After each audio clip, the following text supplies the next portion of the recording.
252 kes baru jangkitan COVID-19 dicatatkan hari ini di negara Brunei Darussalam, menjadikan keseluruhan kes meningkat kepada 18,404 kes. Kementerian Kesihatan dalam siaran akhbarnya memaklumkan daripada kes tersebut 251 adalah kes tempatan, manakala 1 kes import.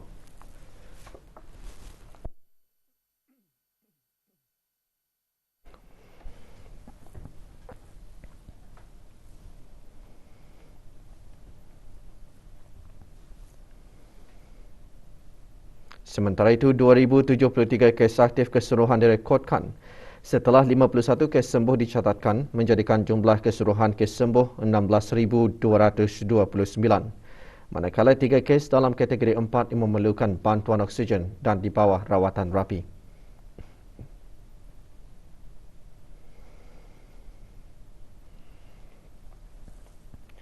Sehingga 7 Februari 2022, kadar keseluruhan penduduk yang menerima sekurang-kurangnya 1 dos vaksin 94.9%, untuk 2 dos vaksin 94.1%, sementara 43.1% bagi penerima 3 dos vaksin.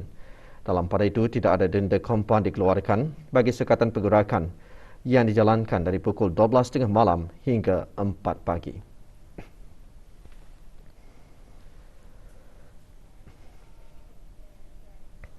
Kebimbangan terhadap kesan varian Omicron mendorong masyarakat awam untuk mendapatkan suntikan booster. Kerajaan ke bawah Duli Yang Maha Mulia melalui Kementerian Kesihatan menyarankan kepada orang ramai yang belum lagi mendapatkan dos penggalak atau booster agar segera untuk mendapatkannya dalam sama-sama berusaha mengawal penularan COVID-19. Vaksin penggalak bertujuan untuk membantu meningkatkan daya ketahanan badan atau imuniti seseorang yang mengambilnya. Azizi Ahmad membawakan laporannya.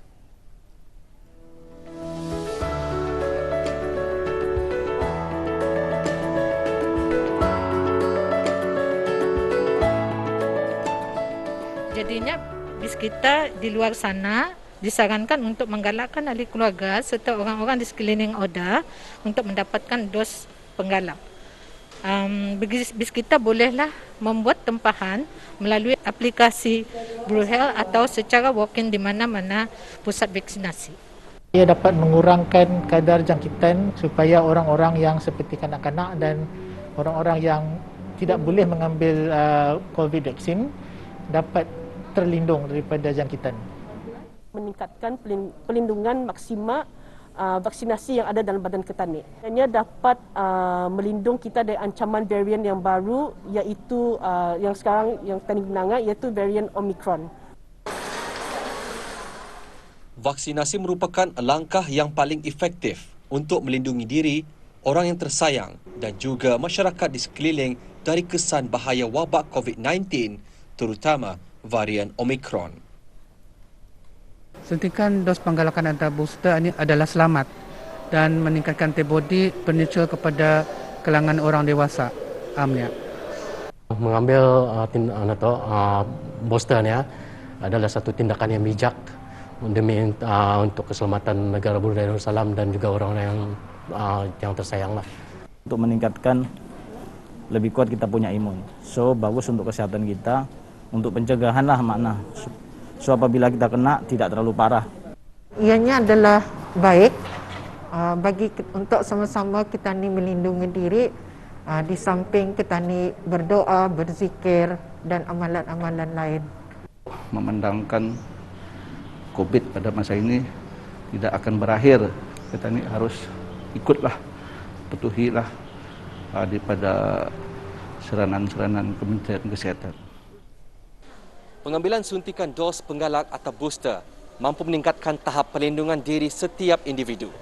Justru marilah bersama-sama menyahut seruan kerajaan dalam meningkatkan perlindungan diri dengan pengambilan booster selain mengamalkan SOP yang telah ditetapkan. Semoga negara kita yang tercinta ini sentiasa dalam perlindungan Allah Subhanahu Wa Taala. Amin ya rabbal alamin. Laporan Azizi Ahmad untuk Berita RTB. 138 orang pegawai dan kaki tangan Jabatan Perdana Menteri dan jabatan-jabatan di bawahnya yang telah bersara pada tahun 2020 diraikan petang tadi dalam majlis yang diadakan di Jabatan Perdana Menteri. Awang Muhammad Reza bin Datuk Paduka Haji Muhammad Yunus Setiausaha Tetap Perkhidmatan Awam, Kesejahteraan Antarabangsa dan Media di Jabatan Perdana Menteri dalam ucapannya melahirkan harapan agar para pesara terus memperkasakan diri dengan kemahiran baharu dan melibatkan diri dengan aktiviti yang bermanfaat. Penyampaian sijil dan cenderamata disempurnakan oleh Yang Berhormat Datuk Seri Setia Haji Awang Abdul Mukti bin Haji Muhammad Daud, Menteri di Jabatan Perdana Menteri. Awang Ibrahim bin Haji Abu Bakar,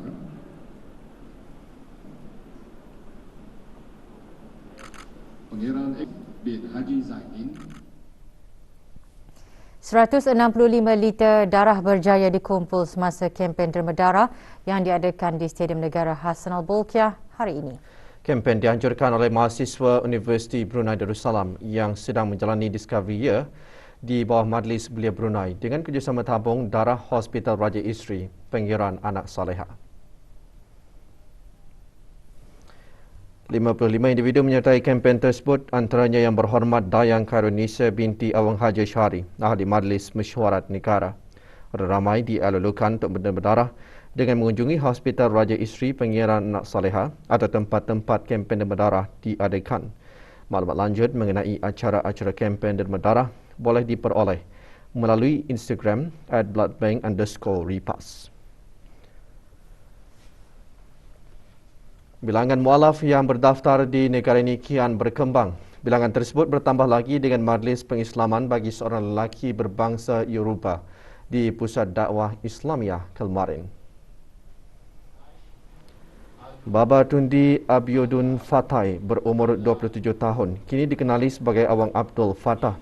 Antara yang hadir, Awang Abdul Aziz bin Haji Abdul Kahar, penolong pengarah Pusat Dakwah Islamiah. Sejak awal tahun 2022, 54 orang memeluk agama Islam di negara Brunei Darussalam. Manakala bagi tahun 2021, 356 orang memeluk agama Islam dan 436 orang pada tahun 2020.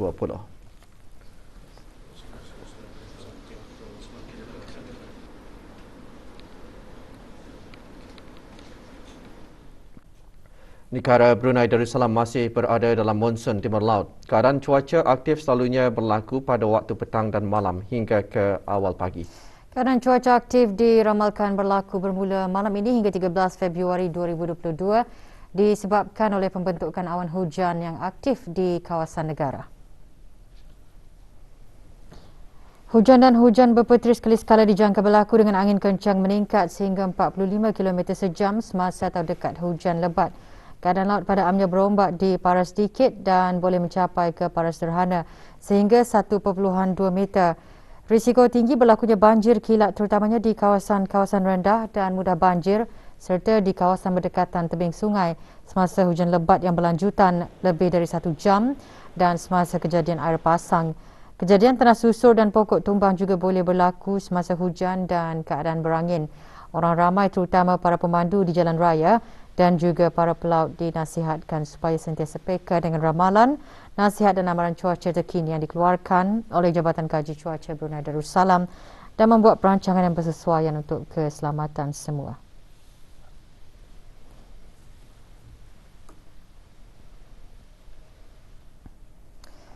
Jabatan Imigresen dan Pendaftaran Kebangsaan JIPK akan sentiasa menjalankan operasi serta mengambil tindakan undang-undang ke atas mereka yang menyalahi undang-undang mengikut bidang kuasa yang diperuntukkan.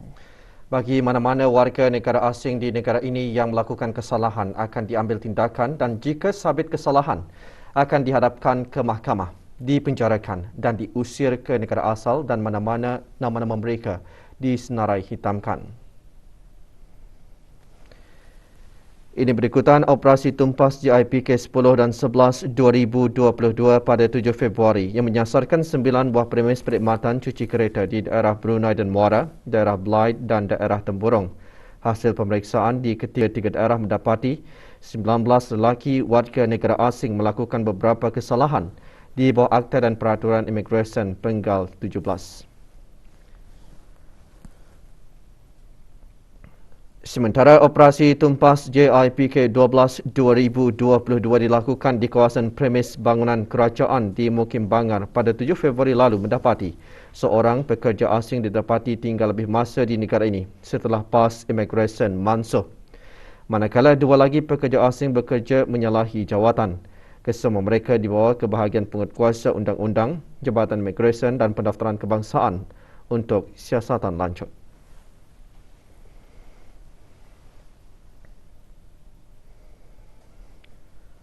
Seorang perempuan tempatan yang dipercayai melakukan kegiatan tidak bermoral berjaya ditahan dalam serbuan yang dijalankan oleh Unit Siasatan Penumpasan Perjudian dan Pencegahan Maksiat Jabatan Siasatan Jenayah Pasukan Polis Diraja Brunei PPDB. Serbuan dijalankan petang tadi menyasarkan sebuah bilik rumah tumpangan di kawasan Kampung Mulaut.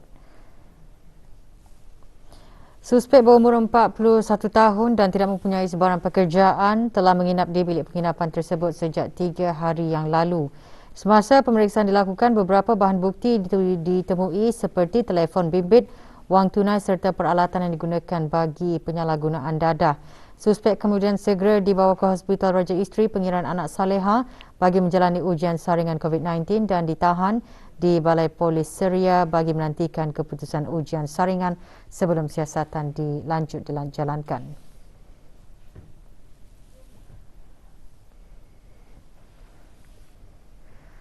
Kohort kedua pasukan bola sepak kebangsaan bawah 23 tahun akan menyertai kejohanan Persekutuan Bola Sepak ASEAN AFF yang akan berlangsung di Kemboja. Pasukan tersebut bertolak meninggalkan negara hari ini.